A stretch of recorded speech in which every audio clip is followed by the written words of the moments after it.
Now it's time for Lefties Losing It, and let's start Lefties with a man who was once considered cool and at top of his game. No more. Trump derangement syndrome has broken Robert De Niro's brain, and he seems determined to continue to embarrass himself campaigning for the Democrats. Exactly who is this convincing? Them? No. But in the club, we all fam. What? In the club, we all fam. In the club, we are all family. Now to trans activist Jeffrey Marsh, and he has a lot of videos about cutting contact with your parents, cutting contact with your family members, loved ones, and he's just found another reason to do that. Should you cut off contact with family members just because they are voting for Donald Trump? Yes. If so far they have not been able or willing to listen to compassion, to listen to kindness, to listen to you, or even to do their own research and discover that hatred's not the answer, that love and kindness is the answer, if they are unwilling to change, they must experience consequences. Ooh, it's terrifying. They must face consequences for what? Wanting a strong economy, secure borders, safe cities, for wanting men out of women's sports and women's spaces. Let's see what else old mate Jeffrey has to say. I'm a little scared. And you should not withhold those consequences from them. The consequence in this case would be they don't get your beautiful, loving, wonderful presence in their lives. It's over. And they are gone. That's the modern left for you folks, mad as cut snakes and somehow fooling themselves into thinking they are tolerant and inclusive. Now, another celebrity brought in to push the Kamala bandwagon is pop star Billie Eilish. She stars in this cringy little video with Mr. Kamala, Doug Knockemout Ermoff, and his daughter, who I'm told is a model, and there's also some other dude in the video I've never seen before. Hey everyone, second gentleman here. We've got to all get out there and make sure you're registered and make sure you're voting early for my wife and Mamala, Kamala Harris, for President of the United States. You can go to iwillvote.com to check your polling place. And make sure to vote early, like I will. Get your vote in early and vote for Kamala!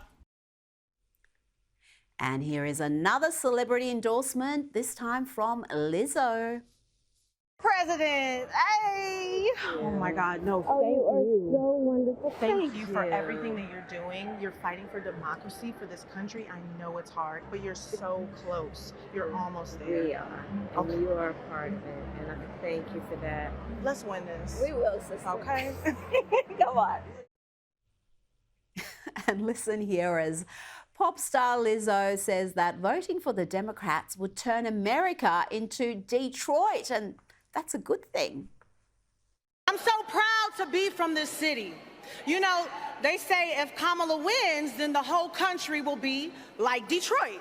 Okay? Proud like Detroit. Resilient like Detroit. Yes, let's have the crime through the roof, have the decay, the destruction that you see in Detroit, the fact that so many are fleeing the joint. Yeah, really, do we want to turn America into that? And one more celebrity endorsement before we get some AOC craziness. Here is Usher, who only a few weeks ago declined to do any sort of political messaging, any sort of political endorsement, but now here he is. I'm supporting Vice President Harris because she fights for everyone's rights, for freedom. And it doesn't matter where you're from. She has a vision for our country that includes everyone. We've lived through some very unfortunate realities of our past. However, we must learn from those moments and understand that the voice that we have makes the difference that we want to see. We have to strive to not allow our past to define our future. Did he say that? Did he really say that? Now, Donald Trump's genius move to do some work experience at McDonald's was hugely successful. Normal folk liked it and thought it was funny. Of course, he's mocking Kamala Harris for pretending she once worked there. No evidence of that has been found so far. But the left are having an almighty meltdown about Trump's Mecca appearance, and AOC has decided he was mocking those who work at McDonald's. She's always so cluelessly wrong about everything and hysterical. Donald Trump putting on a little McDonald's costume because he thinks that's what people do. They're not trying to empathize with us. They are making fun of us. They are making fun of us. Donald Trump thinks that people who work at McDonald's are a joke. And here is the woman herself, Kamala Harris, earlier today. And yes, we got another word salad about aspirations, dreams, hopes. We have to tap into and rejoice, frankly, in the spirit of who we are as Americans. And we are an ambitious people. We have aspirations. We have dreams. We are optimistic by nature.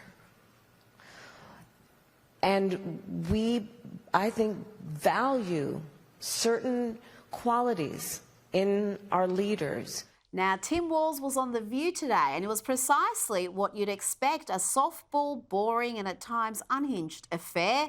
I watched it, so you don't have to. You're welcome. Here are 3 highlights. Let's start with Whoopi Goldberg proving to the world that she doesn't understand election laws, and she's also here lashing out at Elon Musk. And this, people keep trying to buy the election. Yeah. Billionaire Elon Musk has gone all in for you-know-who, and now he's giving out $1 million a day to people who sign his super PAC's petition. What? Now, I thought that was against the law, but apparently they've found some new loop stuff that allowed this to go. I thought you couldn't do this. What's happening? Well, I think that's what you do when you have no plan for the public, when you have no economic plan that's going to benefit the middle class, when you have no plan to protect reproductive rights, when you have no plan to address climate change and produce American energy, you go to these type of tactics. It's all about perception. There's a concept of a plan. Yeah. Aren't these tactics against the law, though? Aren't you? Well, I'll let the lawyers decide. Elon has found some new loop stuff. Even someone as dense as Tim Walz knows that's not against the law, but he doesn't say it there, does he? Of course, it's not against the law to incentivise people to sign a petition. It's a petition, not a ballot. And given the Democrats have a big problem with male voters, why would they send Walz to a program watched by no men and no sane women either, really? At least they gave him a present. So we've got The View and a dad in plaid. That's the single greatest thing I've ever got. So that's for you to freshen up that wardrobe a little. And if you win, will you wear it back and come back and visit us? When you win, will you wear it back and come back and visit us? Yes, I'm wearing, but that's what I was going to say. You know I'm wearing this. And finally, here is Tim Walz claiming that he is a better shot than Republicans and has the trophies to prove it. If you believe that, you'll believe anything. So you're out hunting pheasants. Yep. Is that enough to convince people there's a middle ground on this issue? Because right now, right-wingers are coming after you for how you handle your shotgun. Well, I can shoot better than all of them. I got the trophies to prove it. Joining me now is Newsweek's senior editor-at-large, Josh Hammer. Josh, Elon Musk has been busy catching rockets and talking politics, and this little anecdote he tells about a voter who tried to show his ID shows just how crazy the system is in America and why so many people have little faith in the integrity of elections. A friend of mine went to vote in Palo Alto in California because he was like, is this real or not. And he like tried to show his ID, and it was like presenting a cross to a vampire. Like they're like, no, put the ID away. Josh, polls show that the majority of Americans, not just the majority of Republicans, support voter ID. Why are the Democrats so dead set against the idea? So, Rita, first of all, I actually voted early. I'm wearing my little sticker here. I'm wearing my voted early sticker. I actually went to the local poll here in Florida, and I voted just about 3 hours before I'm talking to you. So for any Americans out there in the audience, I would strongly encourage you to do what I did and to go and vote early. There is no reason to leave this to Election Day. Now, personally, Rita, my own personal opinion on this is that I think it should be only one Election Day. Make it a national holiday if you have to. I don't like this whole early voting thing, but as long as that's the rule here in America, I intend to take advantage of it. On the voter ID thing, because 3 hours ago when I voted in Florida, I showed up with my voter ID, and it was basically a cakewalk. I have no good reason as to why Democratic elites, and here's the key point, it really is only Democratic elites. This is an issue that polls like 75 to 25, 70, 30, depends how exactly you want to do it, but a majority of Hispanics, a majority of Black Americans, there is really no demographic subgroup in America that I am aware of where a majority does not support voter ID legislation. Because walking around here in the United States, you need a voter ID to do basically anything. You want to go into a government building to get a marriage certificate, or you want to talk about your taxes, whatever, you need to show your voter ID. You want to go buy a case of alcohol, a bottle of vodka, tequila, whatever, you need an ID. You want to board an airplane, you need an ID. It makes no sense whatsoever that you would not need an ID to do something as powerful, as important, as actually choosing the direction of the fate of our republic.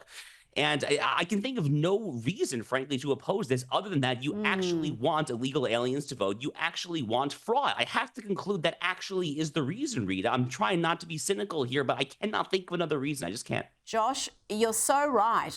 As you said, the overwhelming majority of Americans support voter ID. So why would the Democrats be so against it unless there is some dishonest reason? Why wouldn't you want to boost confidence in elections when that confidence has really fallen in recent years? Now, it is also becoming increasingly clear that the Democrats have a big problem with male voters, white male voters, Black, Hispanic, it's across the board.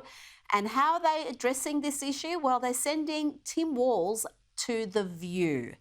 And predictably, he was asked no tough questions, no had any of his outlandish claims I don't know, fact-checked? Right now, right-wingers are coming after you for how you handle your shotgun.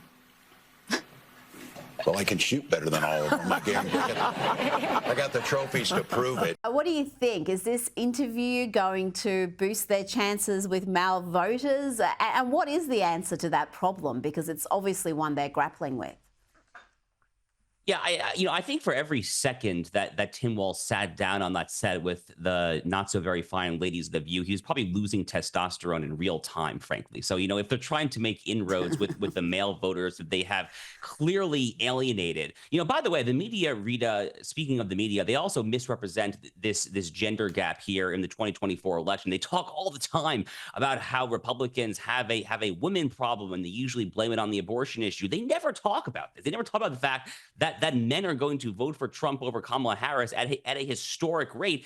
And part of that is because they're not willing to actually be introspective and to look into the mirror a little bit and ask some very difficult, poignant questions as to why that might be the case. First of all, I think you have to look at the transgender issue, the whole notion of gender ideology. The overwhelming majority of men in America are not down for that. I don't think the majority of women are down for that either. It definitely is not something that men want to hear when you try to tell them that if you feel like a woman, you can actually be a woman.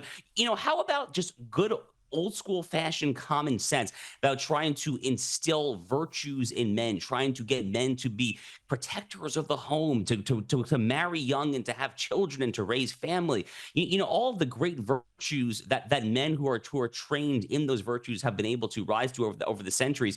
The Democratic Party in its current form has no interest in this whatsoever. They are solely interested in demasculating men out there. I don't know exactly how they get themselves out of this because they're really in it pretty deep at this point. But at a bare minimum, a good place to start be to stop with all the DEI woke nonsense, because the entire current paradigm through which the left operates here in America, and I guess the Western world more generally, when you talk about diversity, equity, inclusion, wokeism, it all ends up being basically a war against men, against whites, Christians, and really white Christian men above all. And unless and until the Democratic Party stops these explicitly racist, anti-white, explicitly anti-male, sexist policies, I don't think that you're going to see those kind of voters go back anytime soon. What happened to the good old-fashioned Martin Luther King Jr. sentiment, judge me not by the color of my skin or my genitalia structure, if I can extrapolate? How about we just judge everyone based on the content of their character and their individual merit? That would be a better America, I think. Well, they're very dirty words these days, Josh. You know, things have moved along in progressive circles. Even the word merit is got all sorts of connotations for those folk. Kamala Harris, though, she is succeeding in not just alienating male voters, but you've got to wonder how much longer can the Jewish community so strongly back the Democrats? Have a look at this interaction at a campaign event where she agrees with a crazed protester accusing Israel of genocide. Just look at the short video of this. So 2,000 people dead, 19,000 children are dead. You better come on. 19,000 children are dead. You won't call me genocide. Love you. So, listen, what he's talking about, it's real. And so that's not the subject that I came to discuss today, but it's real, and I respect his voice. Naturally, the Harris-Walz campaign wants you to not to believe your lying eyes or ears. They're denying that she agreed with the protester, but it's there on the tape. You heard in that clip, he accused Israel of genocide. He used that word. He then said they are responsible for 19,000 children being dead, and she agreed with him. Again, how is it that so many in the Jewish community continue to back the Democrats even when they show that community where they stand on this critical issue? Rita, you're bringing up here a topic that I have been yelling about and ranting about since I was in middle school or high school. This has always been one of my lifelong pet peeves, is how politically stupid and self-hating the American Jewish community is. Now, you know, it's worth noting that the American Jewish community is actually something of an international outlier when it comes to voting for the party of the left. So I defer to you. I could be wrong on this, but I think that historically the Australian Jewish community tends to vote for the right of center party. That is definitely true for the most part in recent elections in the UK and Britain. It's definitely true in Canada. Israel, by far the biggest Jewish population, is clearly a right of center country these days. So America is something of an outlier, tragically. I think that there are numerous reasons for this. Part of it is actually the metastasis of a deeply theologically progressive strand of Judaism, Reform Judaism here in the United States, which is really not particularly popular outside of America in the world. But when you look at Jewish voters, when they tell pollsters what issues they most care about, Rita, I mean, it basically reads like satire or parody. I mean, a plurality of Jewish voters are citing issues like climate change, immigration, justice, abortion on demand. It's galling. The percentage of my fellow Jews here in America who actually vote on what we might call Jewish issues, whether it is support for Israel, whether it is religious liberty, First Amendment values more generally, it's much lower than it should be. Now, thank God that actually is starting to slowly change for demographic reasons, if nothing else, because religious Jews have more children, they have more families, they tend to be more politically conservative. So I think that this whole conversation is actually going to look a lot different, God willing, 10 to 15 years from now. But for now, unfortunately, Kamala Harris is probably not going to lose a ton of voters when it comes to this particular exchange, because the kind of people that are voting for her don't really care very much about this particular issue. Having said that, I do predict Donald Trump's going to probably win about 40% of the Jewish vote, 38 to 40% if I had to put a number. That would actually be the highest percentage since Ronald Reagan. It's still less than 50%. Still have a lot of work to do there, but that would be a pretty good result overall. Now, before you go, I've got to get your thoughts on Donald Trump doing a stint at McDonald's. The Democrats are losing their mind over this. The left-wing media are losing their mind over this. They're busy telling us that it was a media stunt. He didn't really work a shift, as if anybody thinks a billionaire and presidential candidate is actually working shifts at McDonald's. They're feeling the need to fact check this. Tell me about the merits of what he did, and was it worth it? Oh, this was absolutely brilliant. This was political mastery. I mean, whoever had this idea is an absolute rock-ribbed genius. I mean, what we saw there, this photo of Donald Trump in the McDonald's apron, looking out the window, waving, smiling to whoever he had just served the Happy Meal or the Big Mac to. I mean, that instantaneously has become, in my estimation, the second most iconic photo of the entire 2024 presidential cycle, only after Donald Trump in Butler, Pennsylvania, with the bloody face, raising the fist with the American flag. That's an all-time historical photo, but this is honestly like not a very distant second. This is a pretty close second. It's just genius stuff. Kamala Harris, maybe a week or two ago, was talking about how she worked in McDonald's and they couldn't find the record. So Donald Trump says, you know what? I'm just going to go work at McDonald's. And most important, he looked like he was enjoying it. He's either a fantastic liar, like an Oscar-winning actor, or he was actually enjoying it. I think it's the latter. I think he looked like he was probably really enjoying it. He thrives in this setting of actually interacting with real blue-collar, in-the-flesh Americans. And that kind of gets ultimately at Donald Trump's appeal, which is, yes, he is the Fifth Avenue New York City billionaire. He's also a man of the people. He is fundamentally what I refer to time and time again as a class traitor to the ruling class from which he comes. Yes, he has elite credentials. He went to the Wharton School at the University of Pennsylvania. He's worth oodles and oodles of money, but his heart, his sentiments, and his general worldview are not with the coastal elites here in America. They really are with the country class, with the people there in the river valleys, in the Midwest, and the South, and the Mountain West, and whatnot there. That is why I think he's going to win this election. It is McDonald's serving Big Macs just like this that I genuinely do think are going to deliver the Commonwealth of Pennsylvania and therefore the presidency to Donald Trump come November 5th. Josh Hammer, thank you so much for your time this evening.